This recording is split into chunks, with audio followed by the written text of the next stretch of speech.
What is up, you guys? It's your girl Cecilia, and I'm back with another video today. As you can tell from the title, we're going to be talking about how to establish yourself as a business, whether you've already started working but you don't have your business properly established, or if you are just wanting to start a business and you don't know where to start. I'm going to be giving you guys all the fundamentals, things that I did and things that I learned along the way to establish yourself as a business properly. If you guys enjoy this type of content, be sure that you give this video a thumbs up and subscribe to my channel. It would really help me out a lot and know that you guys are enjoying this type of content so I can continue on the series of all things entrepreneur, side hustles, different businesses to start, different ways to make money, funding, credit cards, business credit cards, all that type of stuff. Without further ado, let's get into today's video. All right, what you're gonna wanna do first is you're gonna wanna decide what you wanna name your business. Now, that might seem simple, but it can also be difficult if you're not sure. You can name your business, your LLC or your S Corp, C Corp, or sole proprietor, I couldn't think of what it was called, something that is more generic, and then you can name your business something else. On forms, it'll be underneath your business name that is registered, you'll have a line that says DBA, and that's going to be what you call your business if it is separate from what your business is actually registered under, like if the name is different. So you have to decide what you want it to be. I would suggest that you think of something that you can grow with, something that you could see using long term, something that could fit if your business kind of shifts at all. You don't want it to be so specific that if your business at all shifts, it doesn't seem fitting. So it's also not the end of the world if you have to change it, but I do believe that there is a fee involved in actually re-registering or changing the name of your business, that like registering it under a different name through the state if you decide to change it.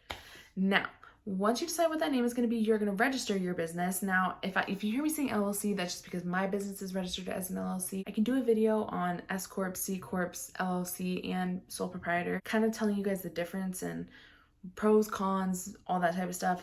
I'm not saying LLC is better, it's just because that's what mine is registered under, so that's what I'm probably gonna say just by default. But you're gonna want to register your business, and how you do that is there's two big companies. One is called Incfile, which I've used and really like. Their customer service is great.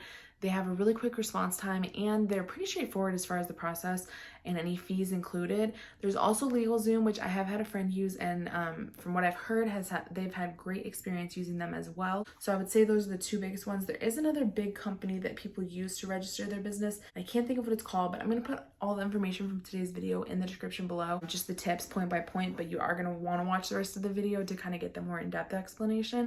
I would use one of those two businesses or companies to register yourself. Now, there are fees, like I said, and it does depend state by state what that fee is going to be. The state filing fee can be as low as I think $50 in one of the states, and I can't think of what state it is. There's one state that is like super low, and then different states are going to be way more expensive. I would say that the most that I've seen though is like $600. So saying it's way more expensive, it is more expensive if you don't have $600, but it's relative if you're trying to start your business and make way more money than $600 long term. But if you don't have $600, let's say that you're in a state that it's more expensive, that's where you run into the dilemma and probably want to just be like, man, this video is not for me. I'm not going to get the information I need. Hold on, let me give you guys some ideas on ways that you can make that money. Now, I would recommend, if you have a car, I would recommend something like DoorDash, Postmates, Instacart, Shipped. There's tons of delivery services that you could do. If you have a job, you could ask for extra hours, you know, for a couple weeks maybe, or a week, and make that couple $100s. You can also look online what your state filing fee is so you don't feel overwhelmed and feel like it's automatically a number that it's not. So make sure you check what that number is going to be. You can also babysit, you can also walk dogs, you can also, you know, if you have furniture that you're not using, I know that might sound dramatic, but if it's just things that are worth a good amount of money that realistically you don't need, that might be the sacrifice worth it for you to start your business and really get yourself started and kickstart your entrepreneur's journey. Another thing you could do is that if you do have a job, you could get a cash advance. You would have to pay that off though, so you want to keep that in mind. I don't know, if you're living paycheck to paycheck, I would be a little bit cautious doing that because you don't want to set yourself back by starting your business. But there are, you know, different ways you could offer to work for a local pizza shop and deliver for a couple weekends just to make the extra money. Whatever it may be, really, if you're committed to starting a business and getting started on your entrepreneur goal and stopping working for somebody else, you should make the sacrifice to figure out how to make the extra couple $100s. I know it might seem like a lot, but honestly, you can do it. It's realistic.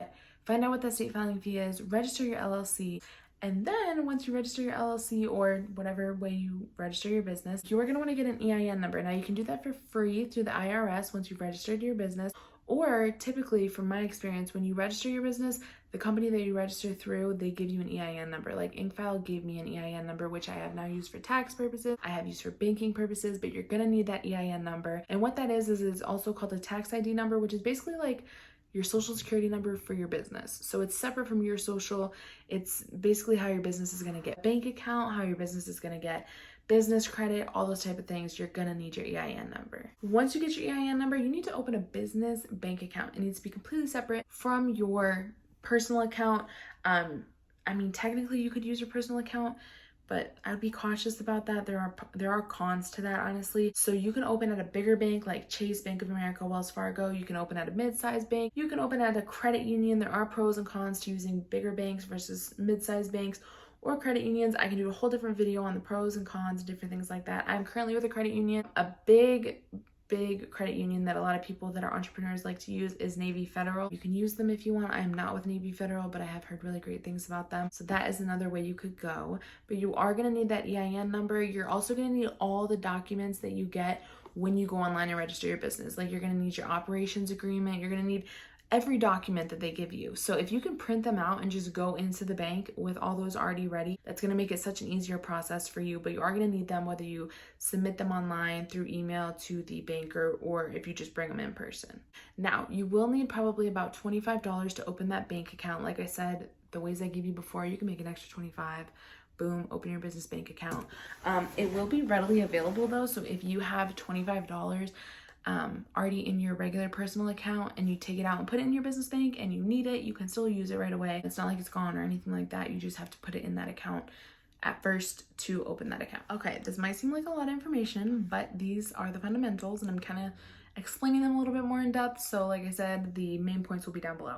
Once you get that business bank account, you need a Dun & Bradstreet number. Now, if you don't know what Dun & Bradstreet is, it's like it's a credit bureau for business. So you know how you have like TransUnion, Equifax, Experian. Dun & Bradstreet is a credit bureau specifically for businesses. So you're gonna go through the process online. You are going to contact Dun & Bradstreet. Well, you're gonna go online first and you're gonna fill out all the information. Then they're gonna contact you. You do almost like a phone interview where they verify the things that you put in online and they go back and confirm everything. And then within 48 hours of them confirming your information, you will receive an email with your Dun & Bradstreet number that you're gonna wanna save because that is gonna be so important for you going forward in building your business credit and everything like that. You can also get the papers by mail, but you are going to have to go through that process of the phone interview and everything like that to get that Dun & Bradstreet number. Also, you're gonna wanna go on Experian and make sure that you register a business profile on Experian. That is another credit bureau for business as well as personal, but there's Experian business that you're gonna wanna make sure that you have yourself a profile created on there so that as you build your business credit, it's gonna be reporting there as well. What you're gonna wanna do next is open trade lines. Now, companies like Grainger, Uline, Quill, and any other company that does net 30 is gonna be a great way for you to start to build your business credit.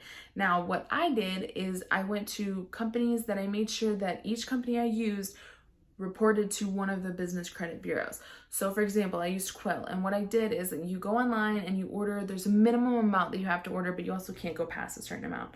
And you order supplies or things that you could use for your business, and you have to spend that certain amount, place the order, but you don't pay for it now. Once you receive the order, you will receive an invoice, and once you pay that, you have to pay it. It's called net 30 because you have to pay it within 30 days of them sending the invoice. So once they send you the invoice, you pay that amount off, and from there they report it to the credit bureau, and that's how you start to build your business credit. So you're gonna want to do that with a couple different companies that report to each bureau, and make sure that don't spend more than you have to if you don't have the funds available up front, because you don't want to get in over your head up front, because if you don't pay that bill on time, they will report that as well, and that will negatively affect you starting out. So you don't want to like go crazy buying a bunch of stuff. I know it can seem like, oh my god, free money, but you do have to pay for those things. Now, once you've done those things of getting your Dun & Bradstreet, establishing your Experian profile, and opening the net 30 accounts, you're on your way to establishing your business credit. You can then get funding, and that's going to be a whole different type of video where I'm going to get into business credit cards, funding, loans, all that type of stuff. But those are the fundamental things that you're going to want to do to establish yourself as a business. If you guys have any questions about the things that I mentioned and how to actually go about doing them, drop them in the comments and I'll be sure that I get back to you, give you guys the answers to your questions, information. If I don't have information on a topic, I'm not just gonna bullshit you. I'm gonna either tell you I don't know or try to find a resource though on where you guys can get that information. But I do plan to make those other videos that I mentioned during this video to give you guys further information on these topics. I hope you guys enjoyed this type of video, and I'm really looking forward to starting this whole entrepreneur business series because I feel like I've spent a couple years now really getting myself established and understanding and doing a bunch of research on all these type of topics. So I want to share that knowledge so you guys can hopefully get the knowledge faster than I did and be able to establish yourself and really elevate in your life sooner. I will see you guys in my next video, which is going to be tomorrow. It might just be another regular Vlogtober vlog, or it might be another business video. I'm not sure yet. But I will see you guys in my next video. Thanks so much for watching. Be sure that you give this video a thumbs up and subscribe if you enjoyed it so I know to keep pushing these type of videos. And I will see you guys in my next one. Bye!